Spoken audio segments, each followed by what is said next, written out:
Hey guys, and welcome to the Minnesotan Sports Podcast. I hope you enjoyed some of the videos I took of the game, specifically the last play by Cameron Bynum to intercept that pass.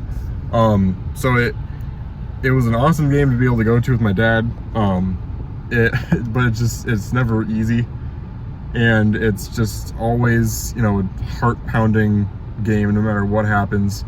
But the Vikings came up to it was 20-6 at the half. They're doing a lot of things right, especially defensively. Mike White and the Jets just looked really uncomfortable the whole game long. And then the second half happened, and I don't know what the ultimate Frisbee team did to the field, but all of a sudden, the Jets were able to break off a bunch of big plays. The Vikings defense, their main issue this season has been just giving up a bunch of chunk plays and allowing a lot of yards. And then they give up at least a field goal and sometimes a touchdown. But in the third and fourth quarter, the defense really did save that. They created a lot of problems and then immediately solved those problems. A lot of chunk plays that resulted in a one touch. Did they ever score a touchdown in the second half? Just that one, yeah. Yeah, there was that one touchdown. That was called back. Yeah, the one that almost was stopped. But yeah, the Vikings continued to let themselves get into those situations where it comes down to crunch time.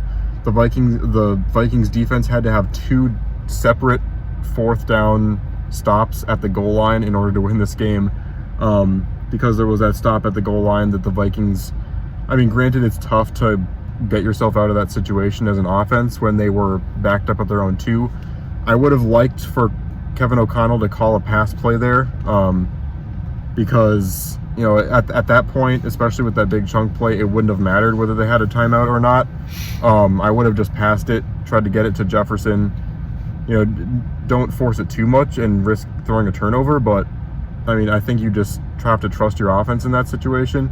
But either way, the Vikings defense, there's just been a reoccurring theme with whether it's offense or defense. At the end of the game, there's one side that always steps up. And so it was a huge game to win. We're 10-2. The Lions won, so we haven't clinched the NFC North yet. But obviously, if we beat the Lions at Detroit next week, which will be a big trap game, but if we're able to do it, then we can officially clinch the NFC North. This was a big game to win for seeding because the 49ers are continuing to win, and it would be great to continue to have that second seed, because if we're going to play the 49ers, I want to be at home. So big win overall.